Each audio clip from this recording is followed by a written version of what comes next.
Hi everybody, Dominic, your drill instructor. Welcome to tonight's clinic, and thanks to our sponsors, Pool and Billiard Magazine, Diamond Billiard Products, Dr. Harrison for my awesome glasses, all the rest of you fans, friends, and my special friend up in Chicago, Adrian, God bless you, and all the rest of you too. So let's get on with tonight's class. I'm being asked about pattern play and things that you can do to learn to do better pattern play if in fact you are in the possession of my 52 run-out drills. There it is, 52 run-out drills for 8, 9, 10 ball. Okay, there are 52 drill patterns throughout the book. You can see the setup. At the bottom, I give you the exact dynamic of how this is done. In many of the cases, I actually even show you the exact line pattern that you should learn to follow for your cue ball path. But there are so many amazing variations in the book for learning how to run out. Let me show you something that's on the table right now that can just help you get started.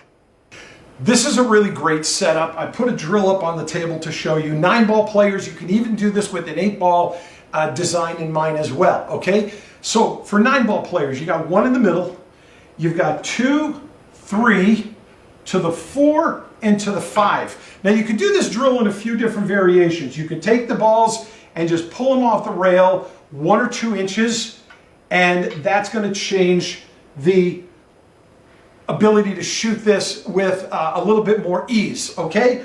You put it against, you freeze it against a cushion, and obviously it makes the drill a little bit tougher. You could start in with a straight in stop shot on the 1 ball, or you could just go ahead and take it from a side position and then see what you can do. You could go from the 1 to the 2 and the 2 to the 3. You focus on if you're able to control position and cue ball speed control. You can do some variations on this. As you want to tighten up the drill, go ahead and take these balls and move them up a full diamond. And now you can do a little variation on this. If you want to go ahead and actually move up the center ones as well, this is another way you can do the drill.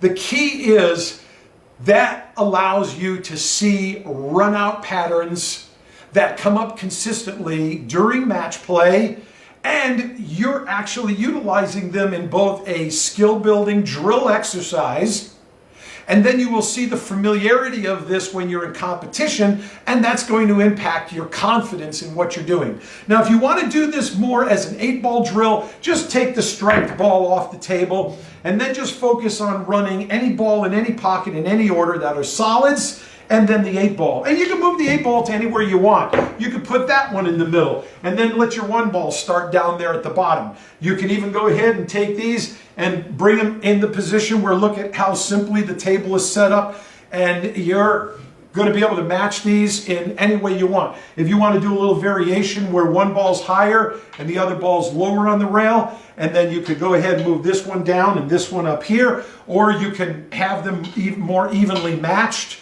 with each other and stagger the other.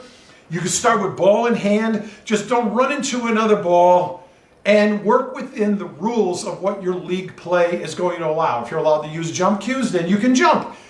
If you're not allowed to use jump cues, then you either know how to jump with your full playing cue or whatever the case may be. But anyway, that's a really cool way for you to start learning run-out patterns. Again, use the 3-ball rule. The 3-ball rule. Now in this case it's simple because there's really no clutter, but eventually if you want to make this a little tougher, then go ahead and get some strike balls out for you 8-ball players, and go ahead and maybe put a couple of them around the table. So now you've got some blockers or distractors while you're trying to let the cue ball run wild. Maybe you can freeze them up right on the diamond. That's perfectly fine as well. And you can go ahead and actually do this with all 7 of the balls if you want. Take the 8-ball, move it into that position there. So basically, that's it. You can do these variations so easily and do them with a real degree of confidence. When you're actually in a match, you'll recognize, oh, hey, that was just the drill pattern I was working on. Listen, go to the website, get a copy of 52 run-out drills. It'll include the DVD and the book. If there's anything missing at all, we're going to make sure we take care of it digitally. And also this week, for the rest of you, as part of a nice little bonus, when you sign up, I'm going to include a complete free pack of sliders for everybody. They come 4 to a pack. That's like getting 4 gloves. For those of you, if you wear a glove, great. Otherwise, this is going to work. You can just pull it right back to the back if you're not going to use it. If you need an open hand, you're jacked up. But you might even just pass it out as gifts to your other players if you feel like you don't want it. But if you don't wear a glove, sometimes your hands are sticky, clammy, sweaty, your stick falls, you get a ding or a dent in the shaft or whatever it may be. If it's wood, you could just throw one of these on while you can continue playing, and you don't even have to feel any of that or feel the stickiness of your hands, and you don't have time to go get washed up.